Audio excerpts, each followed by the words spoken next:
Okay, so now I'm at the Estação de Oriente, which is the Orient station.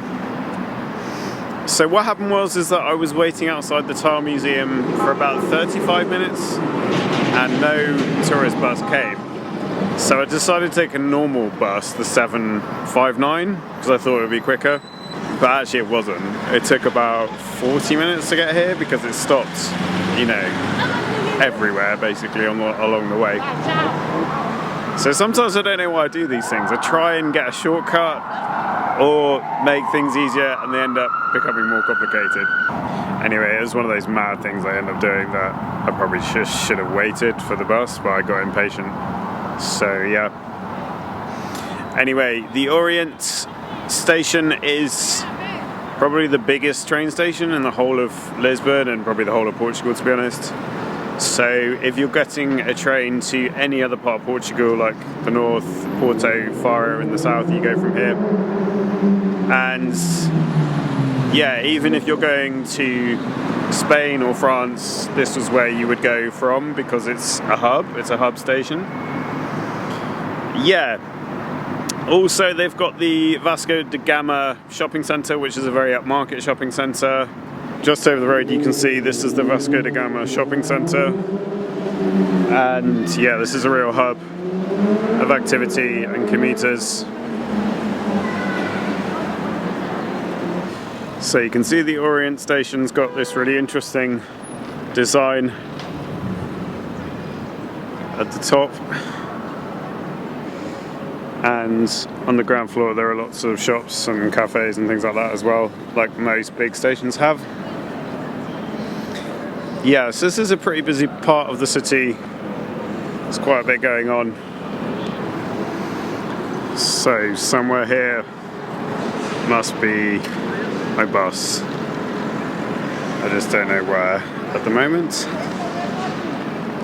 So I'm now officially lost. I cannot, for love nor money, find the Grey Line bus stop anywhere. I've asked about 7 people if they know where it is, including 2 policemen and the information desk, and nobody knows where it is. So yeah. So that is my bus. I don't know where it's going. I hope it's coming this way. Please come this way. Right, so I have found the bus stop 13 for the Grey Line. For reference, it is on Avenida Dom João II, opposite the Vodafone building and outside the Bank Inter. So it has taken me 1 hour to find this. So apparently the last bus is on its way. Yeah, I had to call the office to find out where the bus station was, because it doesn't say on the leaflet where the bus stations are in relation to the tourist attractions. So all it says is Estação Oriental, which is that big station over there.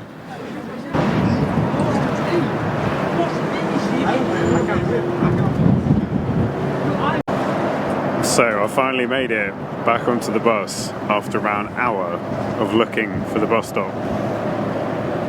Yeah, so it's a bit of an adventure, but at times I felt like it was a nightmare. You know when you're just lost and you haven't got a clue where you are or what's going on? That was the situation. Yeah, so I probably spent a good part of an hour looking for it. It's 6:10 now. So yeah, at least I got the last bus, which is a relief.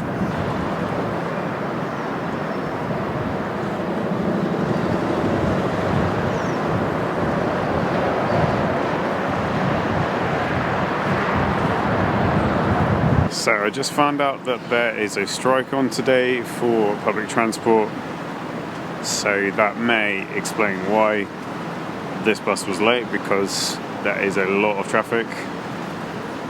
It's about 7 o'clock now, and yeah, we are moving quite slowly, but at least we're moving. So I think the moral of the story is to wait for tourist bus. I think had I waited, I would have found out where the bus stop was at the station and I wouldn't have got so lost. But yeah, when you're on holiday and you're traveling and you're waiting 35-40 minutes for a bus, it feels like a waste of time, especially because this is the last day that I'm here. So yeah, these things happen. Quite annoying, but they do happen, and at least I managed to get back, which is the main thing. So Marquês de Pombal is one of the main thoroughfares and roundabouts in the city of Lisbon. It seems like all of the traffic in the city centre passes through here. Yeah, so it's a really impressive part of the city, and this is the first time I've actually stayed in this bit of town.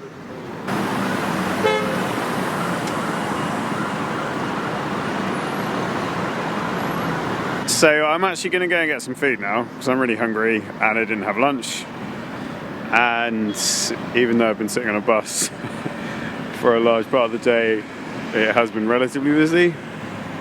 Yeah, so I'm going to go and find somewhere to eat now. I've stopped for some dinner now. I'm in a cafe called Coringa. It's more like a restaurant actually. I've ordered some grilled chicken with rice and chips, and here in Portugal they give you bread, cheese and butter, which is like a cover. Yep, so this is the fresh bread, cheese and butter, and I got myself an orange juice as well. So yeah, look how big this piece of bread is. It's a fresh loaf, and so you don't need to order a starter or anything because this comes with the meal. You do get charged for this, but I think it's only €3 for all this food. So the cheese is really nice, and this is a fresh, I don't know if this is a roll or a loaf, and got some sardine spread and traditional butter. So absolutely delicious thing to start off with. So my dinner has arrived. Chicken steak with rice and chips. Looks really good. I'm super hungry. So the chicken was really good. Really enjoyed it. Very well seasoned. And I've just ordered myself a chocolate mousse, if you can believe that. This is the kind of thing I do when I'm travelling. It's only €3, so quite good value. And this is my pudding. Looks very good. Chocolate mousse. So this is the place where I had dinner. It cost €25 in the end. Quite a good little restaurant. Nice food and in a good location. And this is on the Avenida Fontes Pereira de Melo. And Marquês de Pombal is just down there. Right, so I'm back at base camp now.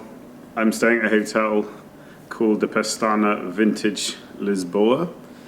It's a really nice hotel. It's in a great location near Marquês de Pombal, and it is hands down the best place I've ever stayed in Portugal, and I've been to Portugal quite a few times, so yeah, it's lovely and I really recommend it. Have a look at this lounge. It is such a cool place. This is on the top floor and the ninth floor, and it's got these great big sofas, a TV room, coffee machine. There's loads of books, there's a balcony, there are workstations where you can just get on with the work. So this is a real bonus, having this space right at the top of the hotel to do stuff in. Yeah, so it's been a really cool day. Obviously, I've been to Brazil before, so I do speak Portuguese, but I'm more accustomed to speaking Brazilian Portuguese. So it took me a bit of time to adapt, because in Portugal they actually speak a lot quicker. Yeah, in Brazil it's just they speak more slowly, it's a bit more easy to understand, so it took me a bit of time to acclimatise, but you know, with a bit of time you do get used to it. For me, the highlight today was the Museu de Azulejos, the tile museum, which I found incredibly beautiful. The different exhibitions and all the different rooms inside the monastery that they've converted was amazing. Really, really beautiful, and finding out about the history of how they made them and things like that. That was really good. And also going to the Praça do Comércio was amazing. I find that area so beautiful, and it's like a centre point for the city, really, where the city meets the dock. Lisbon is a really cosmopolitan city. It's got a very international feel. So there are a lot of people from the Lusophone world, like Brazil, Angola, Mozambique, but also a lot of European people from Germany, France, Italy, Spain. It's got a very mixed atmosphere, which is great. It's one of those things that I really like. I enjoy being in cosmopolitan cities, so that's great. So it's been a really good day, despite all the ups and downs and the stresses and things like that. It has been a good experience. Like all traveling, there are times when things go wrong, and in the moment it is stressful and it can be difficult, but there is normally a way through.